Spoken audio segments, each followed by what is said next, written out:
Hello everyone, welcome to our channel little chef and mom. सध्या बाजारामध्ये भरपूर असा हिरवा वाटाणा आपल्याला दिसतो. छान फ्रेश अशा शेंगा मिळतात वाटाण्याच्या. तर भरपूर साऱ्या मटारच्या रेसिपीज असतात ओल्या वाटाण्याच्या. तर त्या सगळ्या आपण या दिवसामध्ये करून घेतल्या पाहिजे. त्यातली एक रेसिपी आहे मटारची कचोरी. ती सगळ्यांना जवळपास आवडते. या दिवसामध्ये एकदा तरी ती केलीच पाहिजे. नंतर वर्षभर आपल्याला असा फ्रेश वाटाणा खायला नाही मिळत. आता मी वाटाणा सोलून घेतलेला आहे. एकदा थोडेसे दाणे धुवून घेते, म्हणजे मग ते मला उकळायला ठेवायचे आहेत. ही उकळण्याची स्टेप आपण स्किप करू शकतो. हे बघा, त्यातलं पाणी मी काढून घेतलेलं आहे आणि फ्रेश स्वच्छ पाणी टाकून चवीपुरतं मीठ टाकलेलं आहे. दाणे आता हे मुळातच थोडेसे कोवळे आहेत, त्यामुळे मी साखर नाही घातली.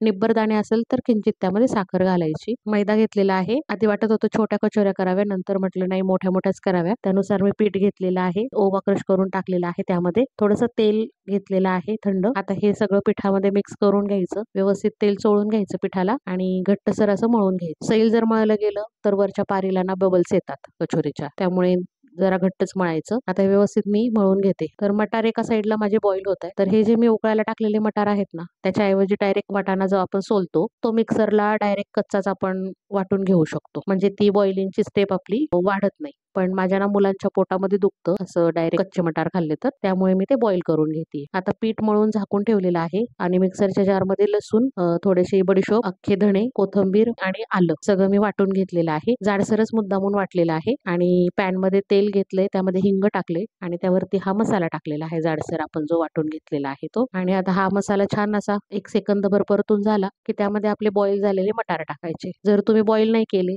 तर मिक्सर मधून जे तुम्ही कच्चे मटार करून घेताल ना बारीक, ते ह्या स्टेपला टाकून द्यायचे. म्हणजे मग आपल्याला हे थोडे मधले एफर्ट्स कमी होते. पण असं केल्याने काय होतं की ज्यांना समजा पचत नाही, लहान मुलं किंवा वयस्कर किंवा कोणाला पचनाचे प्रॉब्लेम्स असतात बघा, तर त्यांना त्रास होत नाही. कारण की वाटाणा वगैरेनी जरा पोटामध्ये कळ येते नंतर, त्यामुळे थोडासा एक स्टेप वाढते, पण खाल्ल्याने त्रास नाही होत. हे मी स्मॅशरने चांगलं स्मॅश करून घेतले. अजूनही थोडंसं करायचंय, पण त्यापूर्वी मी थोडंसं तिखट आणि धणे पावडर यामध्ये टाकलेली आहे. आता मटारला थोडंसं मी मीठ उकळताना टाकलं होतं, म्हणून मग मी टेस्ट करून पाहिलं तर ते थोडंसं कमी वाटलं, म्हणून आता मी मीठ पण टाकले आणि लाल तिखटही मला कमी वाटलं, म्हणून मी तेही टाकलेलं आहे थोडंसं. आता थोडंसं जे बाकी राहिलं होतं ते मी परत मॅशरने स्मॅश करून घेतलेलं आहे. थोडंसं पाणी जे खाली राहिलेलं असतं ते एकदा व्यवस्थित परतून घेताना बरोबर आटून जातं आणि ड्राय अशी भाजी तयार होते. आता भाजी थंड होती म्हणून मी इकडे थोडंसं डो एकसारखा करून घेतला परत. आता ही पहिली जी कचोरी आहे ती मी साध्याच पद्धतीने करते. डायरेक्ट आपलं त्यातला थोडासा पाट काढून घेतलाय आणि त्याच्या हातावरतीच पारी केली आणि त्यामध्ये मटारचं सारण भरलेलं आहे. मटारच्या सारणाचे छोटे छोटे बॉल्स आधीच करून ठेवायचे, म्हणजे मग ते भरताना कमी जास्त नाही होत. आता ही साधी प्लेन जी मी कचोरी केली होती ती मी तळून घेतलेली आहे. आता दुसरी जी पद्धत आहे त्याच्यामध्ये वरच्या पारीला थोडेसे घेरे दिसतात, त्यामुळे मी एक मोठी पोळी लाटून घेते. साधारण 2 कचोरीचे हे पीठ आहे ते एकाच वेळी मी लाटून घेतले आणि त्याच्या अशा प्रकारे फोल्ड्स केलेले आहेत. तेल लावलं होतं मध्ये, त्यावरती मैदा, जेणेकरून आपल्या थोड्याशा पाऱ्या सुटाव्यात म्हणून. आणि हे आता मी थोडंसं जाडसरच लाटून घेते. आता लाटून झाल्यानंतर याचे रोल करायचे आहेत. दोन्ही पद्धतीने कचोरी छान होते. याच्यामध्ये फक्त थोड्याशा स्टेप्स वाढतात. तर तुम्हाला झटपट करायची असेल तर साध्या पद्धतीने भरून केली तरीही छान फुगली, तुम्ही पाहिली मगाशी. आणि जर वेळ असेल आणि थोडंसं क्रिएटिव्हिटीने करायचं असेल छान दिसण्यासाठी, तर अशा लेयर्सची आपण करू शकतो. याच्यामध्ये या 2-3 स्टेप्स वाढतात. आता एकदा आपण फोल्ड मारून लाटली आणि त्यानंतर असे रोल्स करून घेतले 2. आता याला मधून कट करायची, म्हणजे 2 कचोरी तयार होतील. छान अशा लेअर दिसतात. कापल्यावर तुमच्या लक्षात येईल ते.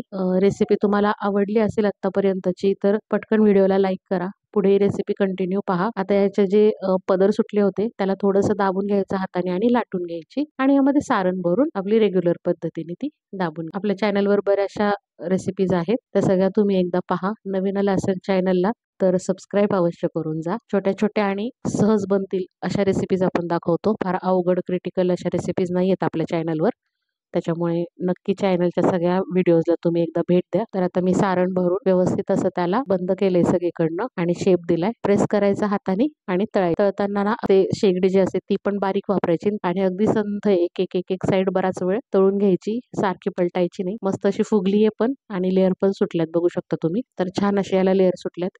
ती खालची आहे ती साधी आहे आपण भरून केलेली आणि ही लेअरची आहे. दोन्ही कचोरी छान दिसतात. घरी रेसिपी करून पहा.